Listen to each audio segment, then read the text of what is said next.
Anda pernah main catur? Atau main remi? Atau nebak-nebak hadiah ulang tahun apa yang akan diberikan kepada kita? Itu semua proses yang disebut sebagai theory of mind. Kita semua mesti mengalami, dan nggak usah teriak-teriak ngapain pakai istilah-istilah segala. Ini hanya sebuah tempat kumpul tentang konsep ini, disebut sebagai theory of mind. Artinya orang-orang yang bahas gini-ginian, nebak pikiran orang lain, mengatribusikan mental state kepada orang lain atau pada diri kita, itu disebut, arahnya disebut sebagai theory of mind di dunia psikologi. Jadi kalau yang tertarik follow up bisa ngambil dari pancang kata itu, theory of mind. Bukan dalam rangka pengen bikin ruwet, dalam rangka untuk membuka pintu. Kita hari ini bahas theory of mind. Hari ini kita bahas theory of mind dari singkat, brushing, maksudnya permukaan-permukaan saja. Tapi kita ngomong konsepnya, kita ngomong implikasi gunanya, dari kecil, dari umur berapa dan seterusnya ya. Kita ngomong tentang theory of mind ya, karena menurut saya ini penting untuk kita pahami, karena ini berhubungan, kalau Anda di dunia permainan, Anda di dunia bisnis, Anda berhubungan dengan orang lain, theory of mind akan membantu terhadap apapun yang Anda lakukan. Pemahaman theory of mind tadi sudah kita definisikan. Theory of mind adalah kemampuan untuk mengatributkan keadaan mental kepada diri sendiri dan orang lain. Tadi seperti menebak reaksi ketika main catur. Kalau aku melangkah gini, kira-kira dia gimana ya? Kalau melangkah gini, dia gimana ya? Dan seterusnya. Ketika nonton film dan nebak-nebak plot selanjutnya, karena orangnya pemarah, nanti ketemu pasti dibunuh nih, ini dan seterusnya lah. Itu theory of mind, artinya pengen masuk ke kepala orang lain dan pengen tahu keputusan dia gimana ya, cara kerja otaknya gimana ya. Nah ini dari kecil perkembangannya. Kalau perkembangannya itu kira-kira dari kelihatan dari umur 2 tahunan katanya. Itu ada tes yang untuk melihat apakah theory of mind-nya develop di anak. Semakin dewasa semakin kompleks dia bisa menebak atau masuk ke pikiran orang lain. Wajarnya kayak gitu, walaupun ada juga yang nggak peduli. Mungkin ini masuk pada spektrum autism juga salah satunya, tidak mampuan untuk memasuki pikiran orang lain. Tapi itu area lain, saya nggak berani bahas autism. Kita bahasnya theory of mind ini. Ada tes yang namanya, kalau mau nyalik ya, Sally-Ann test. Itu menunjukkan perkembangan teori pikiran pada anak-anak. Pertimbangan menggunakan visual atau bahkan acting untuk ngetes gimana apakah anaknya ini paham ya apa yang di dalam pikiran lawan interaksinya, kan gitu misalnya. Nah ini mungkin tanya anak psikologi atau cari di YouTube ya. Saya maksud aku menjelaskan eksperimen nanti panjang ya. Kuncinya itu untuk Sally-Ann test itu digunakan untuk nge-track perkembangan theory of mind, karena ternyata theory of mind ini sangat berguna dalam kehidupan sehari-hari. Implikasi sosialnya adalah kita bisa empati lebih mudah sama orang karena memang kita paham apa yang dialami orang itu. Bahkan agama juga mendorong itu menurut saya. Ketika puasa salah satunya itu mendorong kita pada keadaan di mana makanan tidak mudah, sehingga kita bisa lebih empati kepada yang sehari-hari memang tidak mudah mendapatkan makanan. Nah itu theory of mind. Ini kita sering ngomong tentang ayo tingkatkan empati, tapi tidak dibarengi dengan metodologi theory of mind. Menurut saya perlu untuk di sekolah itu juga gimana memasukkan, walaupun secara implisit, jangan pengetahuan ya, secara implisit untuk melatih theory of mind kepada anak-anak. Karena kalau lihat di komen-komen YouTube interaksi sosial, banyak saya yang merasa apakah dia psikopat, apakah tidak tahu theory of mind. Dari dua pilihan itu saya memilih dia tidak punya theory of mind. Masa nuduh orang psikopat atau bodoh? Enggak lah, anggap aja semua tidak terlalu bodoh dan tidak psikopat juga, sehingga kemungkinan lubangnya adalah tidak tahu theory of mind. Kenapa? Karena ketika dia menulis sepertinya kok tidak mengantisipasi respon orang seperti apa ya kira-kira. Perasaan orang seperti apa ya. Kita kecil sering kok diajari sama kakek nenek orang tua. Jangan nyubit kalau tidak mau dicubit. Jangan marahin kalau tidak mau dimarahin. Nah itu artinya theory of mind. Kita mencoba untuk mengeksplorasi sesuatu apa yang kita lakukan dan apa yang kita rasakan. Itu masuk pada area theory of mind. Ini juga punya implikasi, tidak hanya implikasi sosial, tapi juga punya implikasi moral dan etika. Ketika orang memahami theory of mind, terutama DPR atau yang membuat undang-undang, ketika dia punya theory of mind yang tajam, dia tidak akan mudah membuat undang-undang tanpa pertimbangan yang sangat dalam.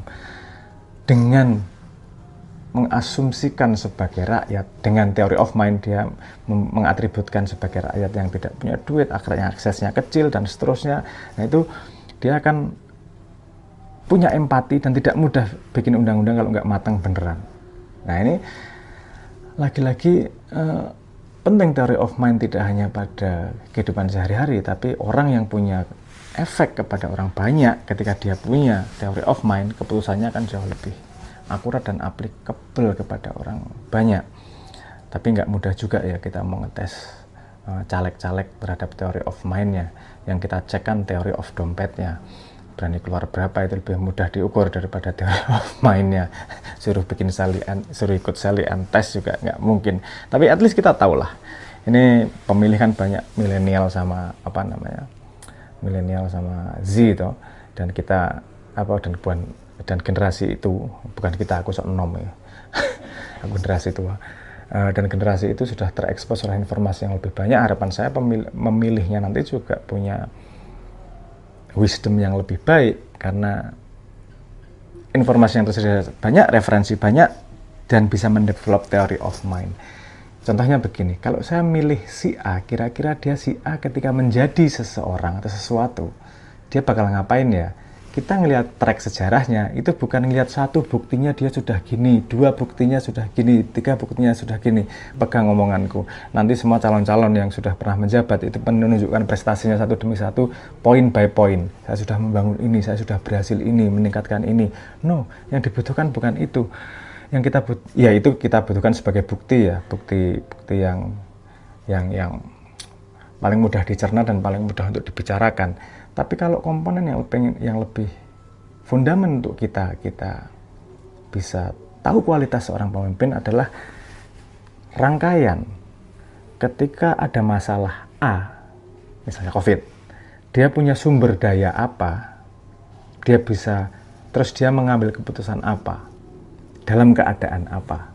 Nah, ketika kita bisa nge-track itu, kita bisa mensimulasi theory of mind, sehingga ketika kita ganti masalahnya, kita akan punya bayangan dia akan ngambil keputusan apa. Nah itu kalau seandainya semua orang sudah punya kemampuan itu dan data untuk melihat itu tersedia dengan mudah, demokrasi akan lebih baik tentunya.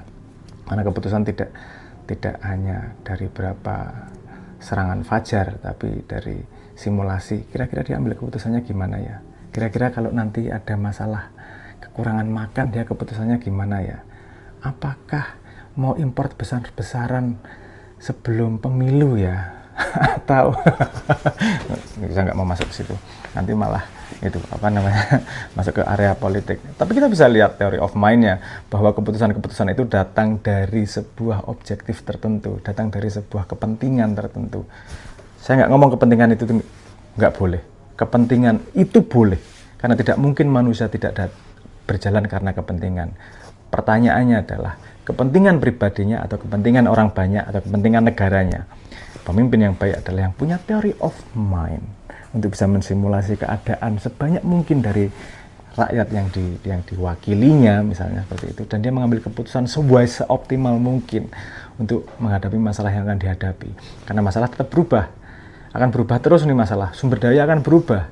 Yang bisa kita, dalam tanda petik, yang bisa kita andalkan adalah karakter manusianya. Gimana kita bisa melihat karakternya? Bukan dari CV yang tertulis, tapi bagaimana dia menghadapi masalah yang berbeda dan mengambil keputusannya seperti apa. Itu ada polanya seperti itu. Dan ilmu yang bisa untuk nge-track itu adalah theory of mind itu tadi.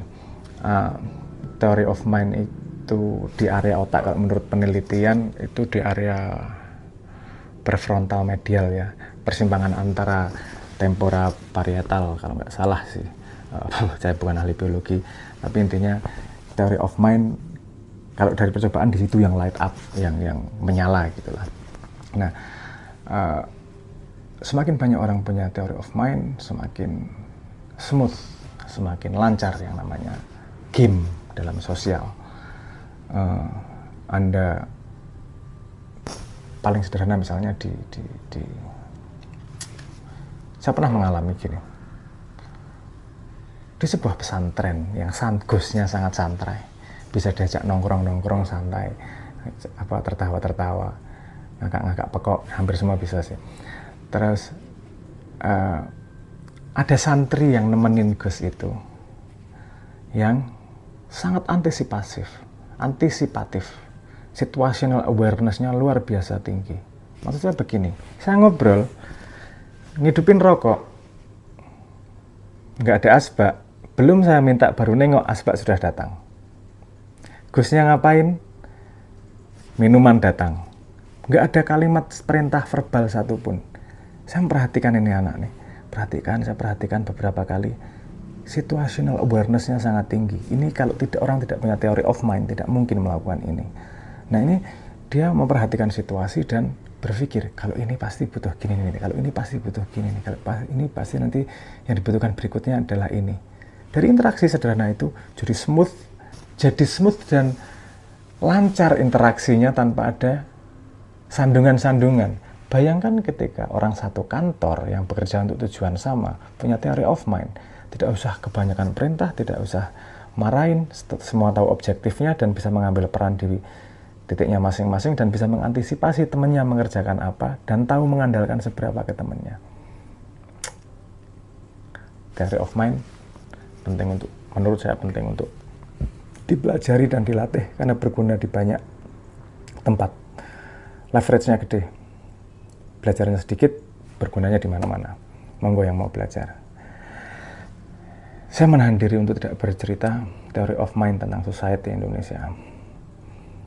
Kalau kita membayangkan, oh ininya gini, masa depannya akan begini.